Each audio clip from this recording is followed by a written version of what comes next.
Well, when Jordan Peterson first started talking about compelled speech and compelled use of pronouns, I remember people thinking, like, why do you care about this? This is like such a small issue with a marginalized group of people. Like, let them have their identity and use the pronouns they want. And, you know, this is like, what was it, 2015, 2016?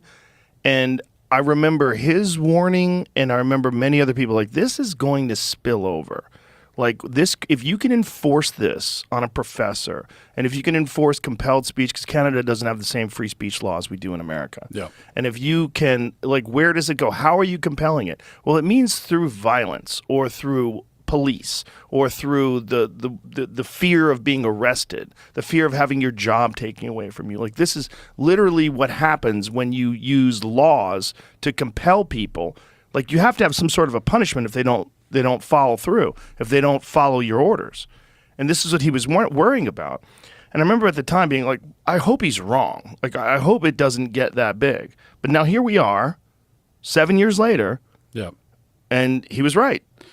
Because there's also a difference between telling people they can't say something, which is what free speech suppression usually is, and that's bad enough, but then telling people that they have to say something. Yes. Compelling them to actually say something, putting words in their mouth and telling them that you have to say this.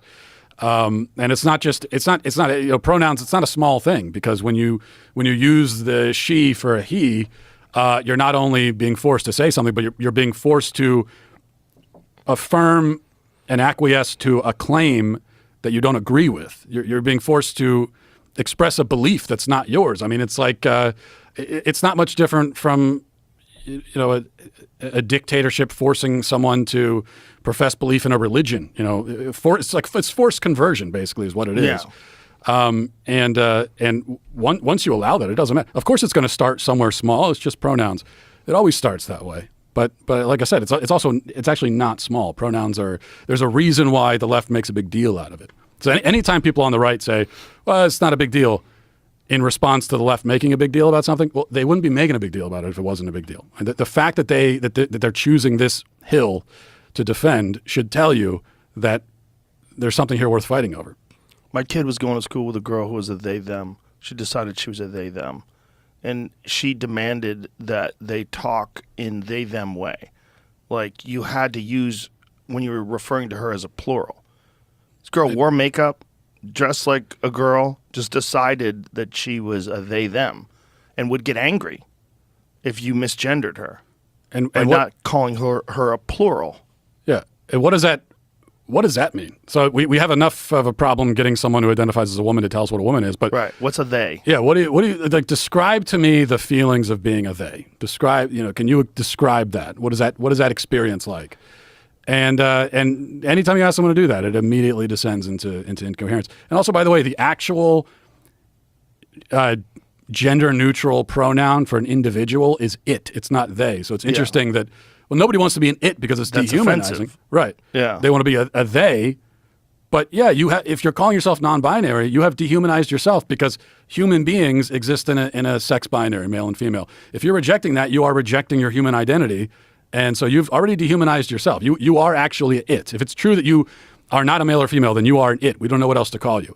And then maybe more importantly, one of the things that you're doing when you're doing that is you're giving people, especially if you do it to young people, you're giving them an opportunity to be special and to get special treatment without any special act. They haven't done anything that warrants that unique behavior.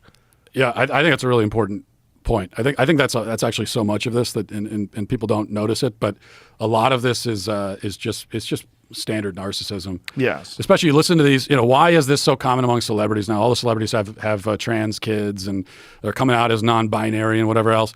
And then you listen to them like Demi Lovato or whoever, and you listen to them explain why they're they, them. It's always, well, I don't identify with these labels. I'm beyond that. I'm above that. It's like these labels were good enough for billions of humans before you, but it's not good enough for you. You can't find yourself there. But all these other billions of human beings, it was fine. They had no problem. But you're so special that we need to change the rules of the English language for you specifically. It's incredibly egotistical. It's bizarre. It's like if you feel that you're different than everyone else, you're still a female. You're just a different human being who happens to be a female. If you're so unique, go prove it with your actions. Prove it with your work. Prove it out there in the world. But to demand this very special attention, and that's what we give people. Like, if you give people that thing today, they'll tell, there's groups of people that will tell you, you're amazing, you're incredible, you're beautiful, you're brave. It gives them positive affirmation for making these decisions. It's also part of what you're describing is personality, right? I mean, so if you're saying, oh, I'm a female, but I don't identify with girly things and I don't like the color pink and whatever.